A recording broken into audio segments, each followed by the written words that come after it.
रहीम इय्याक नअबुदु व इय्याक नस्तईन। मैं वैसे अभी ये देख रहा था कि टेक्नोलॉजी का इस्तेमाल करते हुए हमने ये इनॉग्रेशन किया हाथ रख के, टेक्नोलॉजी आगे बढ़ गई है। तो मैं हैरान हूं कि ये जो अपोजिशन सारी ये टेक्नोलॉजी का क्यों नहीं वोटिंग के ऊपर इस्तेमाल कर रुके हुए हैं, कि सारी दुनिया के अंदर वो टेक्नोलॉजी का इस्तेमाल आ गया है वोटिंग के ऊपर, ताकि बेहतर तरीके से साफ और शफाफ हो। लेकिन ये मुझे हैरत है कि हमारी ऑपोजिशन को पता नहीं उस पर क्या प्रॉब्लम आ रही है, कि मशीन से डरे हुए हैं, पता नहीं किस चीज़ से। मैं जी सबसे पहले अपने पंजाब के चीफ मिनिस्टर आपको आज खराज तहसीन पेश करना चाहता हूँ, और फौज चौधरी आपको इसलिए कि जिस जुनून से आपने जेलम की जंग लड़ी है,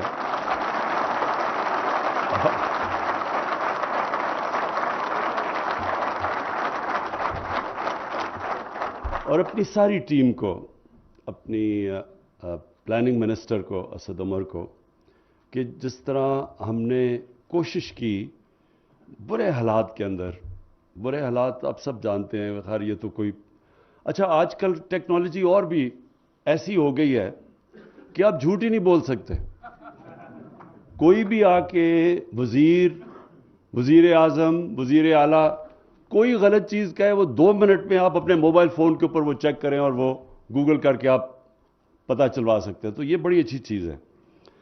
तो इसलिए ये वो दौर है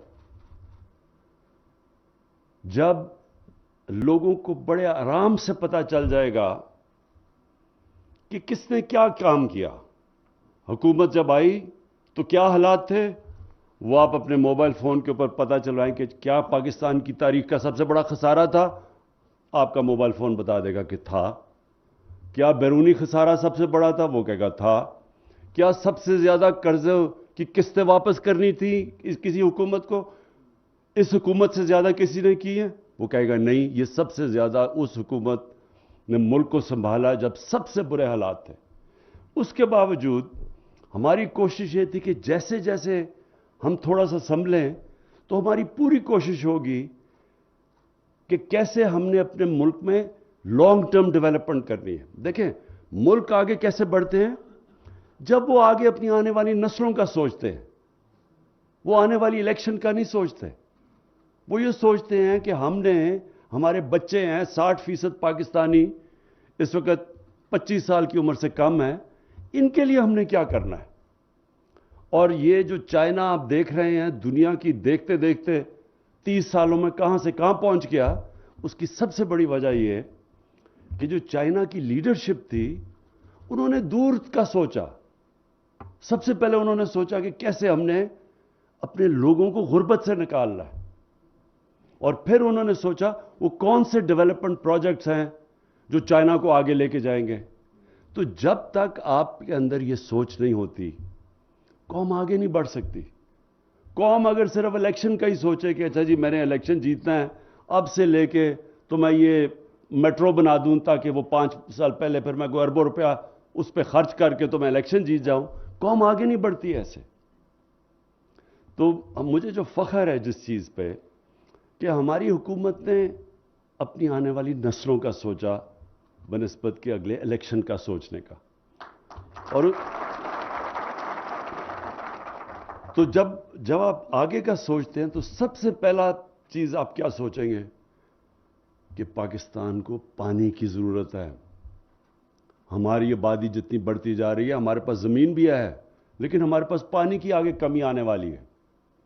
हमारी जो अनाज की ज़रूरियात हैं वो इतनी तेज़ी से बढ़ रही हैं सिर्फ इसलिए कि पाकिस्तान जब बना था, जो हमारा अब जो पाकिस्तान है, वेस्ट पाकिस्तान तब था, उसकी सारी आबादी 4 करोड़ से भी कम थी।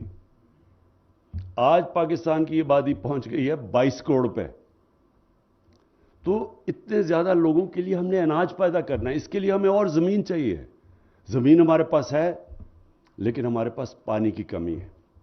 तो उसके लिए पहली दफा 50 साल में पहली दफा 3 बड़ी डैम्स बन रही हैं, اور انشاءاللہ اگلے 10 سال میں 10 ڈیمز بن رہی ہیں. 10 ڈیمز. یہ پہلی دفعہ اس ملک کی تاریخ میں آگے کا کسی نے سوچا، کیونکہ یہ ڈیمز 40 سال پہلے سے پلاننگ ان کی ہوئی تھی.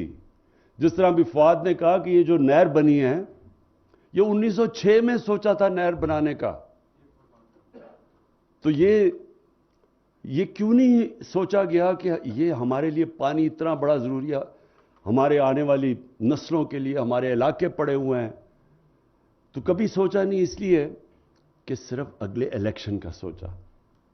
اس لیے مجھے فخر ہے اپنی ٹیم پہ، اپنی پلاننگ پہ، کہ ہم آگے کا سوچ رہے ہیں. کسی نے سوچا تھا پاکستان میں درخت اگانے کا؟ ہم نے جب شروع کیا 2013 میں درخت اگانے کے لیے، مذاق اڑایا گیا ہمارا. کسی نے، یہاں تو درخت کٹے ہیں، جنگلات ختم کر دیے ہمارے.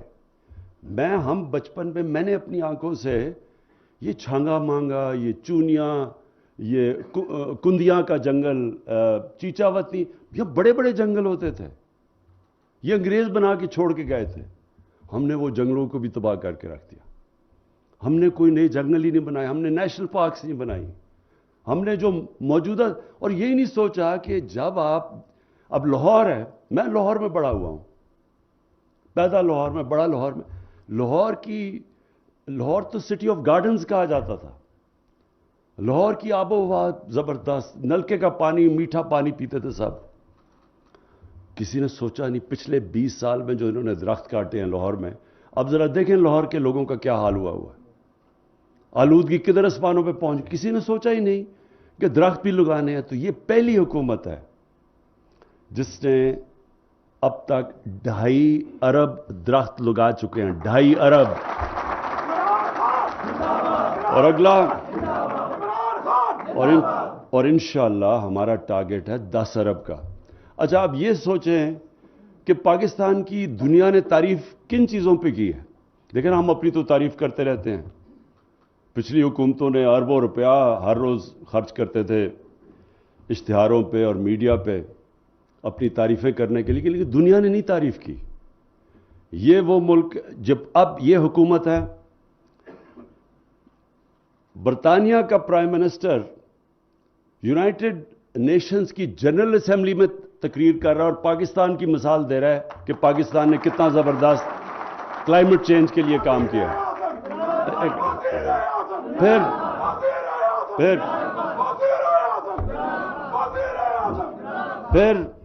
پھر 100 سال میں ایک دفعہ اتنا بڑا دنیا میں بحران آیا جو کہ کرونا کی وجہ سے آیا. اس 100 سال میں یہ دنیا میں 100 سال کے بعد اتنا بڑا کرائسس آیا، بحران آیا.